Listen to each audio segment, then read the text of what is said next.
Geliefdes, ons gaan vanmôre voort in ons studie uit Openbaring en ons is vanmôre by Openbaring hoofstuk 16. Daarvan gaan ons lees vers 12 tot 16. Het gaan hier oor die 6de skaal wat uitgegiet word. Ons sal 'n bietjie nou daarna kyk in die prediking. Wat dit beteken, Openbaring 16 vers 12 tot 16. Maar voordat ons saam lees en hoor wat die Here vanmôre vir ons sê uit sy woord, kom ons buig ons hoofde en bid ons eers saam.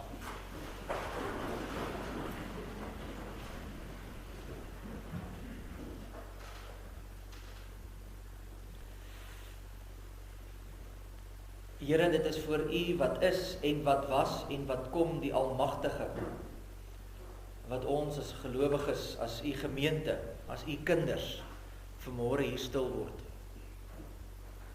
En ons bring aan U die lof en die dank en die eer vir die goedheid en die genade wat U oor ons uitstort onverdiend. Want nie een van ons is waardig om voor U te staan nie. Nie een van ons kan hier staan en sê, ons het skoon hande, ons het geen bloed op ons hande, want ons is bevlek met die sonde. In ons woorde, ons dade, ons gedagtes, is ons voortdurend besig met die dinge van die wêreld. En dit is vir ons 'n stryd tussen die vlees en die gees. Dankie Here, dat U genadig is. Dankie dat U getrou is. Dankie dat U altyd U hand na ons uitstrek. En dat U daar is vir ons.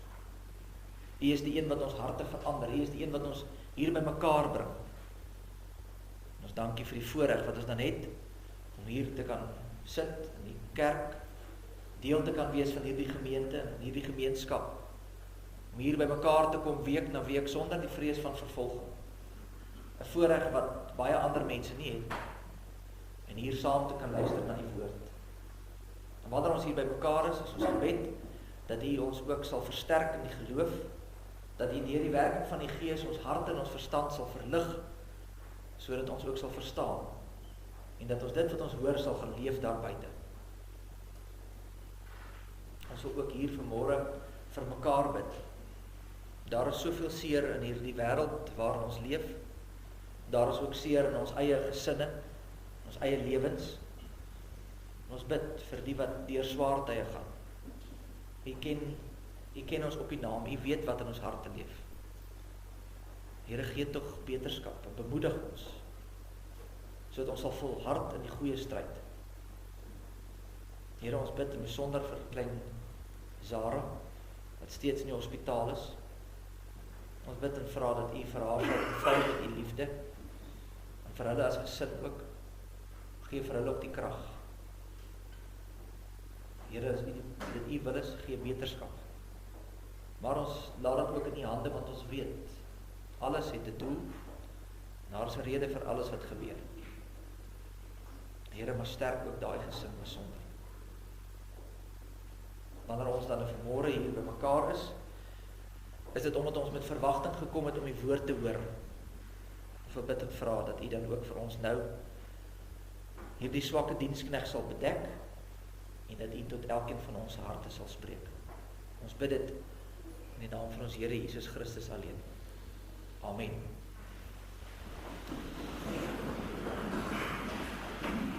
Geliefdes, hier is 'n hele klompie besoekers vanmôre, en dit gaan nou vir U dalk 'n bietjie uitdagend wees, as U nou nog nie die res van die Openbaring reeks gehoor nie.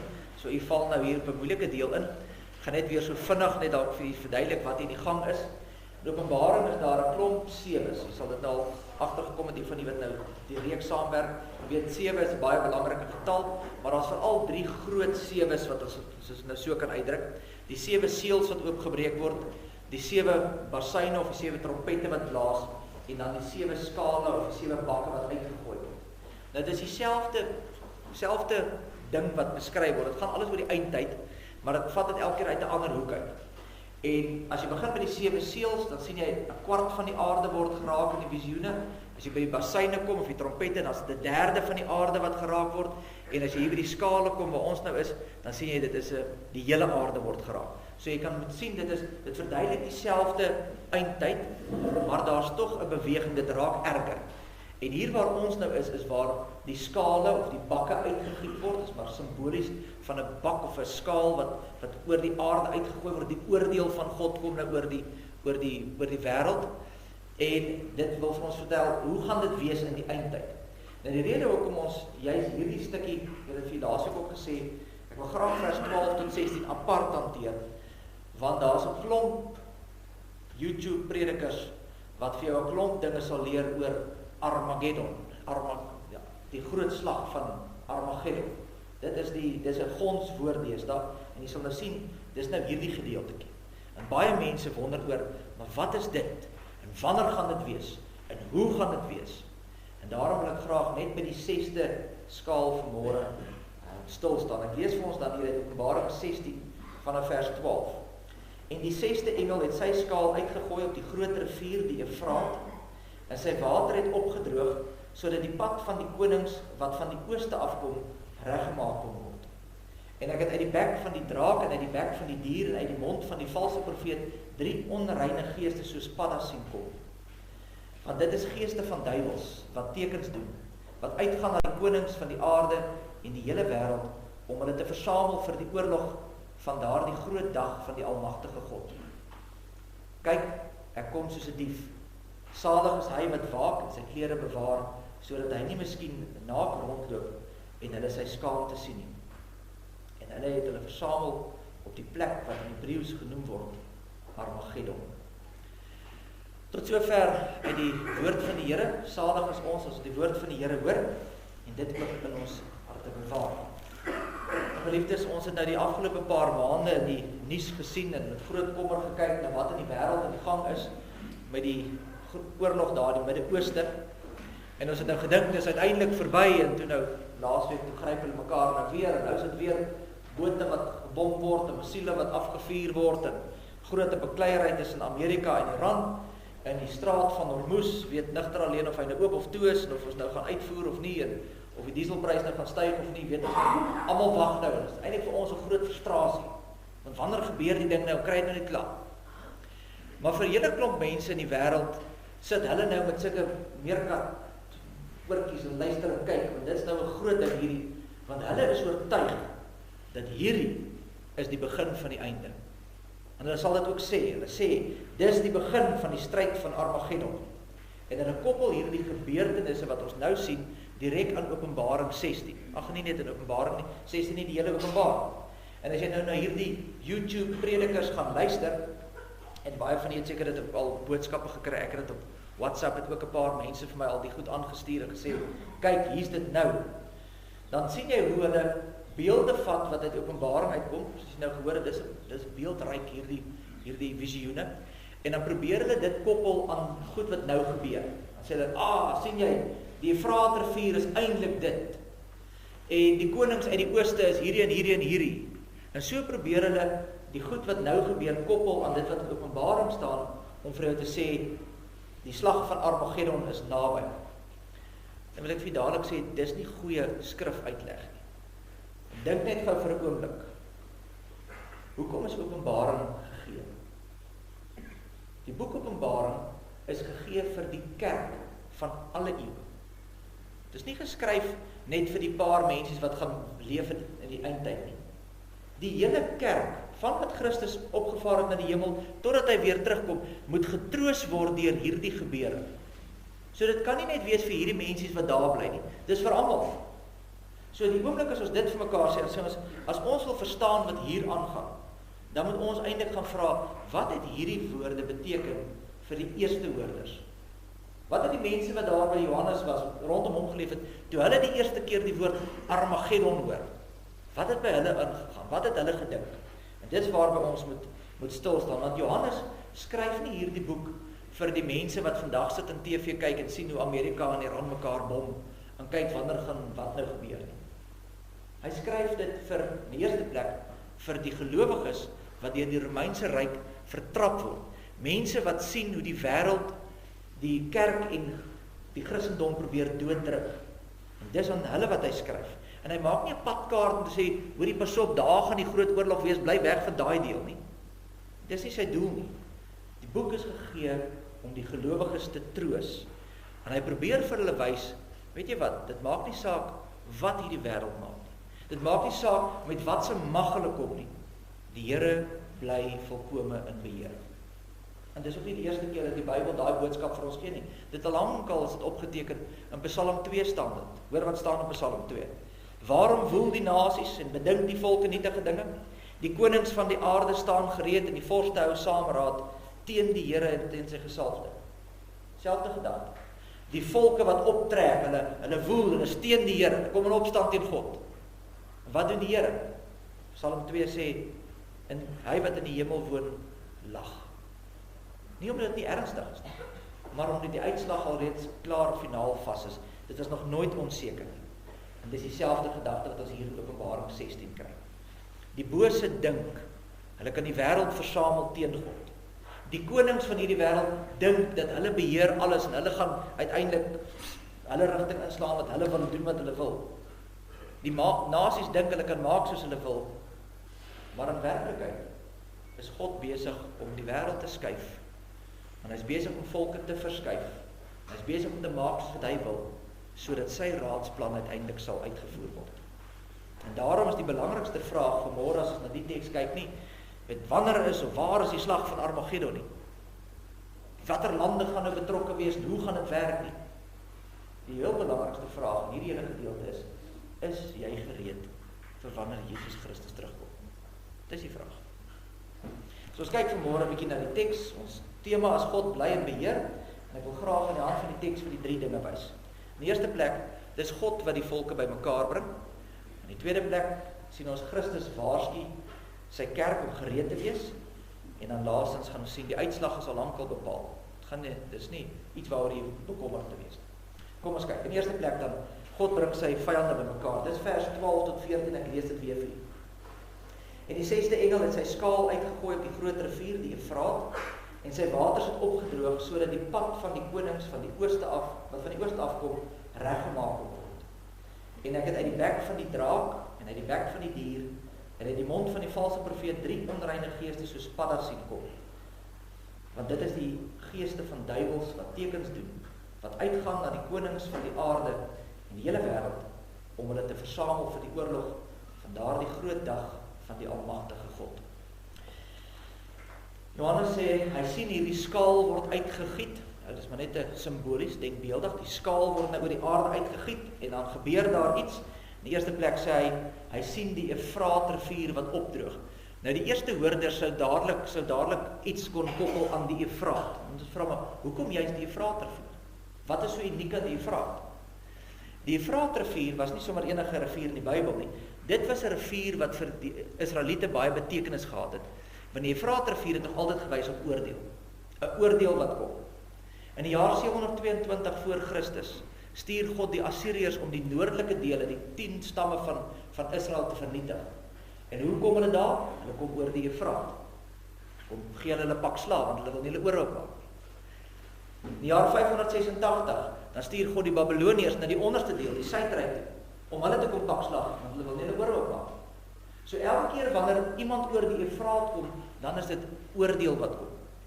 So die Ou Testaments beeld van die Efraat is God se oordeel kom. As jy nie luister nie, as jy nie die knie voor God wil buig nie, dan sal die oordeel uiteindelik kom en dis waarna die Efraat verwys. Nou gaan hy verder en hy sê, hier gebeur dan nou iets onverwags en dit is dat die Efraat rivier droog nou op en dit maak die weg oop vir die konings van die ooste. En nou moet ons versigtig wees want dis nou hier waar die YouTubers vir jou nou 'n klomp goed gaan leer of baie vinnig vir jou sê, sien julle, wanneer die Efraat rivier nou letterlik opdroog, dan kom die slag van Armageddon. En jy kan maar gaan kyk as jy dit intik op Google of op YouTube, dan gaan hulle vir jou ook sê watter jaar dit gaan gebeur, blykbaar 2040. Dan so ons het nog so 14 of wat jaar, dan droog die rivier nou op en dan gaan die slag nou gebeur. Dis nie wat hier staan nie, dis nie die bedoeling nie. Die eerste hoorders van hierdie brief het nie gedink aan aardrykskunde toe hulle hoor die rivier droog op nie. Hulle het gedink aan dit wat hulle ken. Wat het al voorheen in die Bybel opgedroog? Die see het oopgegaan. Hulle het op droë voet deurgeloop. Die Jordaanrivier het droog geword, hulle het deurgeloop. Die profete sê dat God die waters van Babylon sou laat opdroog. En in al hierdie gevalle waar die waters opdroog, is daar altyd die een sentrale boodskap, en dit is wat? God beheer alles. God is in beheer hiervan. 'n Rivier gaan hom nie keer nie, 'n wêreld mag nie, niks nie. Die oordeel van God kom, hulle kom oor die Eufraat. God is in beheer daarvan. Hy doen dit. Dis hy wat in bestuur van sake is. So Johannes gebruik hier dieselfde beeld om te wys, die finale gebeure van hierdie wêreld lê nie in die hande van mense. Dis nie iets wat ons gaan doen of nie kan doen nie.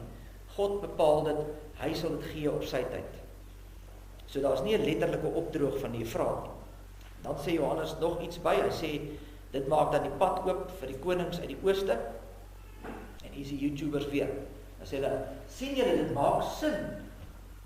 As die Eufraat rivier nou opdroog, dan kan die vyande van Israel mos nou daar deurkom, dan sal niks wat hulle kan keer nie. Dan kan hierdie vyande inkom, en hulle kan dan hierdie konings van die ooste, en hulle kan kom oorlog voer. En dan wat hulle nou typies doen, dan gooi hulle vir jou 'n kaart op die skerm, en dan sê hulle, kyk, hier lê die Eufraat, en hier is Israel, en wie lê nou almal in die kaart? Rusland, China, Iran, Irak, Noord-Korea, basies die hele ooste, almal van daai kant. En as die Eufraat nou opdroog, dan kan hulle nou hier deur. Nou ek weet, daar's baie min mense wat logies dink deesdae, maar kom ons doen dit vir 'n oomblik. Kom ons dink net gou of dit nou sin maak.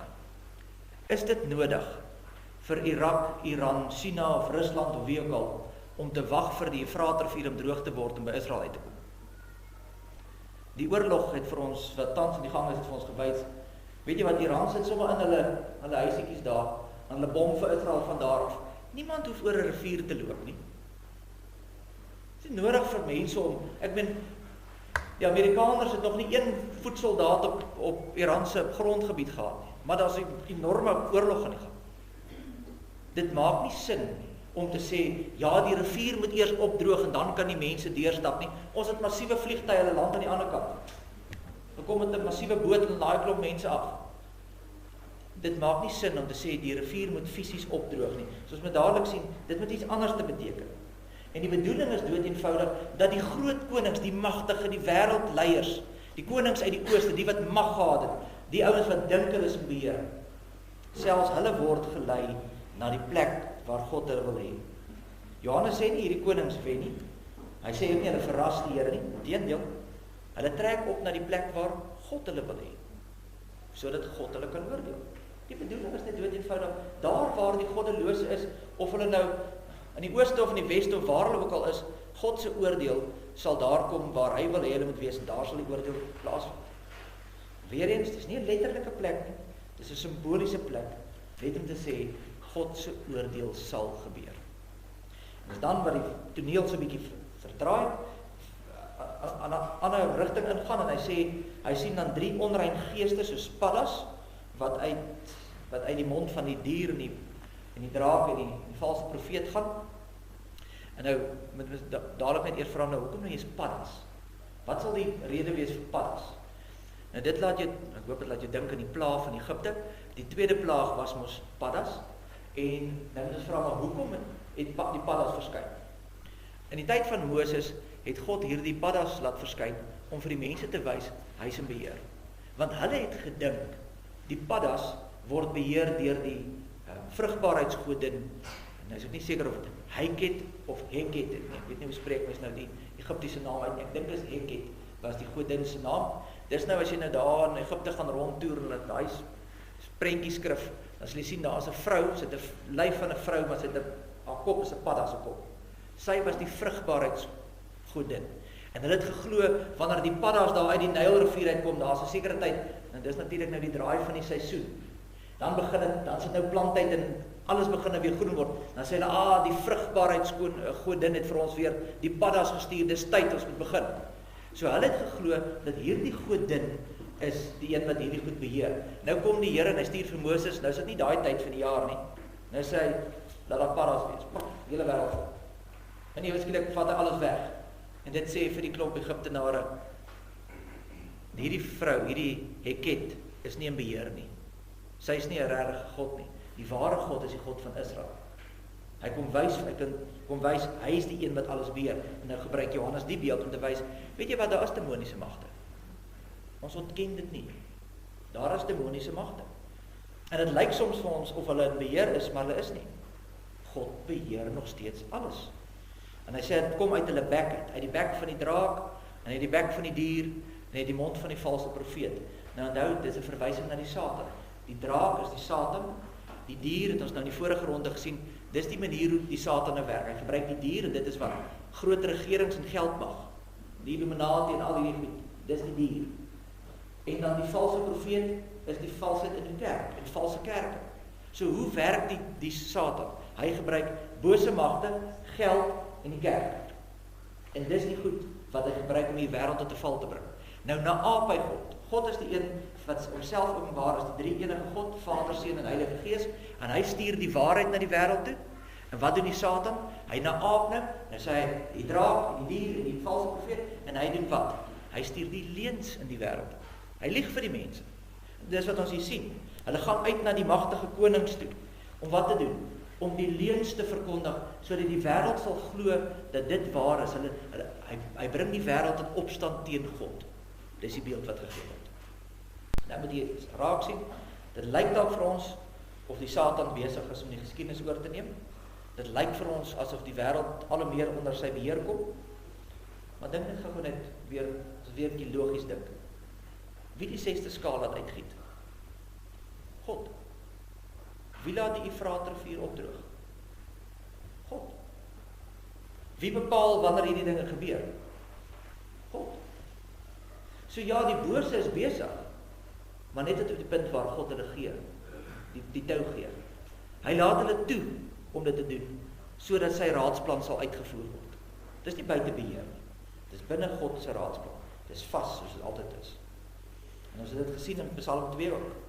Die nasies woel, en hulle kom in opstand teenoor die Here, en hulle span saam, hulle wil teen die Here werk, en wat doen die Here? Hy lag vir hulle, want hy bly nog altyd in beheer. En hulle kan niks doen nie. Daarom lag hy vir hulle. En geliefdes, dit is ook vir ons die troos, want wanneer ons vandag na die wêreld kyk, lyk dit vir ons asof die boosheid wen, en hulle word al hoe sterker, en die kerk kom al hoe meer onderdruk, en dit gaan al hoe moeiliker, die vyande van Christus word meer. Openbaring 16 sê, moenie 'n fout maak om te dink dat die Satan die geskiedenis beheer nie. Hy is baie aktief, en hy mislei, en hy verlei, so, maar hy doen dit nooit buite die soewereine wil van God nie. God bly nog steeds beheer oor alles. Hy is die een wat die Efraat laat opdroog, hy is die een wat bepaal wanneer en wat gebeur. So as ons vandag na die nuus aansit en luister, dan sien ons regerings, en ons sien weermagte, en ons sien missiele wat vlieg, en dan dink ons, die duiwel is los. En eintlik wat Johannes vir jou wil sê, kyk 'n bietjie dieper. Dis God. God is besig om die oordeel te bring. Wat gebeur nou in Iran? Iran se oordeel het gekom. Is besig om iets van die oordeel van God te beleef. Dis deel van hierdie gebeure. Dat is nie net vir ons nie, dis elke generasie gebeur hierdie dinge. Daar's gereeld nasies wat onder die God se oordeel kom. Dit is deel van God se raadsplan. Dis wat nou ontvou. Dis God wat hierdie dinge doen. Want die skaal het vol gekom. Daai ongeregtigheid het nou een kant toe nou word uitgegooi, nou word dit skoon gemaak. Dit bring ons dan by die tweede punt, waar Christus dan vir sy kerk waarsku om gereed te wees. Dit is vers 15. Hy sê, kyk, ek kom soos 'n dief, en salig is hy wat waak en sy klere bewaar, sodat hy nie miskien naak rondloop en hulle sy skaamte sien nie.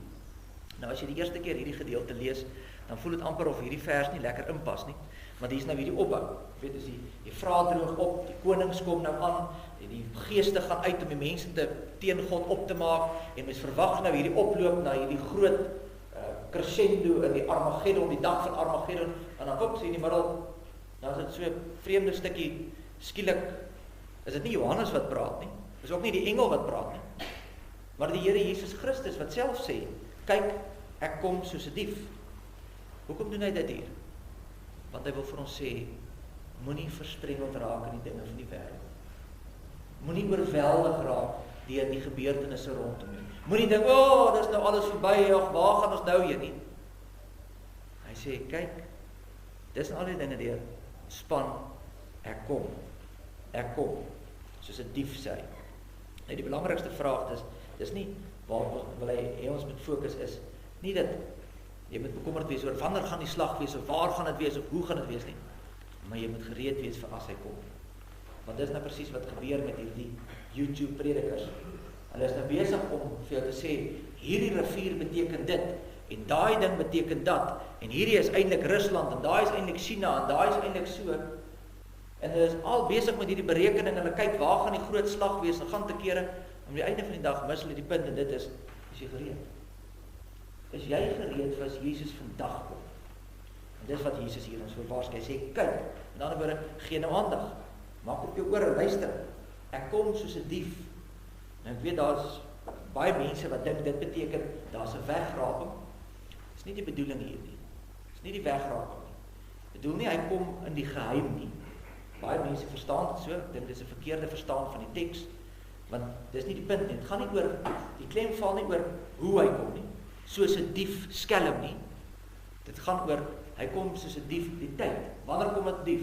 Wanneer jy dit nie verwag nie, gaan dood eenvoudig oor, die dief kom nie en skryf jou brief en sê, sien jou volgende week nie, jy weet nie wanneer hy kom nie, en dis die punt, dis wanneer jy dit nie verwag nie, dis waaroor dit hier gaan. En dan voeg Jesus by, salig is hy wat waak. Nou die woordjie waak beteken nie, kyk al die nuusberigte en kyk wat's volgende om uit te vind wat Openbaring gebeur het. Dis nie volg die nuus nie. Waak beteken wees wakker. Wees vasgeanker in die geloof. Hou in Jesus vas. Volhard in die geloof. Dis wat dit beteken. Word wakker in die geloofslewe. Moenie in die slaap raak. En hy sê salig is hy wat waak en sy klere bewaar. Dis ook weer eens 'n verwysing uit Openbaring self. Ons word bekleed met Jesus se geregtigheid. Hy gee vir ons die oorwinningskleed. Nou sê hy, moenie oor hierdie goed jou oorweldig nie. Wees wakker. Moenie daai kleed van jou oorwinningskleed uittrek. Moenie net ek aankom en jy's kaal nie. Moenie daar in skaamte staan nie. Wees gereed vir wanneer ek kom, want dit kan enige tyd gebeur. En dis die boodskap wat ons reg deur die boek van Openbaring sien. Jy moet enige tyd gereed wees. Terwyl die wêreld besig is om teen God saam te span, kom die Here en hy draai na ons in sy kerk en hy sê, moenie bang wees nie, bly net wakker, bly paraat, bly volhard in geloof, ek kom. En dis ons troos vandag ook, want ons weet nie wanneer Christus kom. Ons weet nie wanneer die eindtyd is nie, ons weet nie hoe dit presies gaan ontvou nie, maar ons weet dat die Here ons roep om getrou te wees. Dit weet ons. Die Here wil hê ons moet Openbaring lees, en hy wil hê ons moet ernstig omgaan met hierdie profeseë, maar die profeseë moet ons nie bedwaal oor sit, dis daar, en dis hier, en soos en so. Die doel van hierdie profeseë is om jou te lei na Christus toe. Om jou daar aan die voete van Christus te hou, en te sê, moenie bekommerd wees nie. En dit bring ons dan by die laaste punt, wat ons sien, die uitslag is reeds bepaal, dis vers 16, en sê, en hulle het versamel op die plek wat in Hebreëus genoem word, Armageddon. Nou moet ek sê, as jy nou aanvanklik die stuk lees, is dit eintlik so 'n bietjie teleurstellend, want jy wag nou eintlik vir iets om te gebeur. En dit is nou hierdie opbou, en wat gaan nou gebeur? En ons kom nou uiteindelik by die groot slag, en hoe gaan dit wees? En gaan die duisende en miljoene mense nou hier bymekaar kom, soos wat die flieks almal vir ons wys? En dan is daar niks nie. Geen beskrywing nie. Dan staan net, en hulle het versamel op die plek, wat in Hebreëus Armageddon genoem word. En dan dadelik is die YouTubers weer daar. Waar is Armageddon? Nou moet ons uitwerk, nou moet ons planne maak en kaarte trek en ons moet uitvind. Johannes sê nie vir ons waar dit is nie, hy noem nie 'n land nie, hy noem nie koördinate nie, hy sê nie vir ons dit is 'n plek. Trouwens, daar staan in die Grieks eintlik Har Magiddo, die berg van Magiddo. Dit word vertaal Armageddon, maar daar staan eintlik letterlik die berg van Magiddo. Nou daar bestaan nie so 'n plek. Magiddo was 'n stad wat in 'n vlakte lê. Daar's geen berg daar naby nie. Dis 'n plat stuk aarde. Daar is nie 'n berg Magiddo nie. En Magiddo was 'n stad wat in die Ou Testament eintlik maar 'n plek van oordeel was. So dit is, Johannes gebruik hier die woord Armageddon, die berg van Magiddo, as 'n simboliese naam. En die doel daarvan is om dit te koppel aan Magiddo, om te sê, dit is soos wat dit by Magiddo was. Nou wat het by Magiddo gebeur? By Magiddo sien jy elke keer in die Ou Testament, is daar 'n beslissende ingrype en oordeel van God. Partykeer het die vyand aangekom om Israel te kom verslaan, en daar op die vlakte van Magiddo dan looi hulle, dan gee die Israeliete vir hulle pak. Dan moet hulle sterktes in die bene terughardloop, dan was dit die oordeel van God. beslissend, hard oordeel. En partykeer het God die vyande gestuur en dan het hulle teen Israel daar kom veg en dan het Israel daar verloor, maar dan was dit hard oordeels, die oordeel van daai mense omdat hulle nie geluister nie. So dit is wat hier gebeur. Armageddon wys dus nie na 'n spesifieke plek op die kaart. Daar is nie so 'n plek. Daar is nie 'n berg Megiddo nie. Daar's nie 'n plek wat so 'n naam het. Dit wys dood eenvoudig simbolies op die dag van God se oordeel. Staan nie letterlik nie, daar's nie so 'n plek nie. En daarom hou dit ook net daarop. Want Johannes wil vir ons wys, moenie fokus op hierdie goed nie. Moenie fokus op die oorlog nie. Wat jy moet raak sien is, wie is in beheer van hierdie wêreld? En sy oordeel wat kom. En let mooi op, die wêreld dink hulle trek op teen God. En die konings dink hulle gaan regeer vir altyd en hulle maak hulle planne. En die bose magte het strategieë wat hulle volg, verseker. Maar ons weet hoe die verhaal eindig, want dit is vir ons opgeteken. Openbaring 19 wys dit vir ons, ons sal nog daarby uitkom. Daar lees ons dat Christus verskyn uiteindelik. En wat gebeur? Daar's nie 'n oorlog nie. Daar's nie 'n stryd nie. Die koning van die konings kom terug en is verby. Die stryd's klaar. Hy het klaar aan die kruis gesterf. Die groot stryd's lankal verby. Hy kom terug en daar sal geen oorlog wees daai dag nie. Daar sal net oordeel wees. En die bokke en die skape sal geskei word. En dis wat gaan gebeur.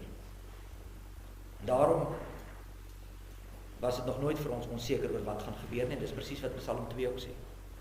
Toen ter tyd is dit al gesê.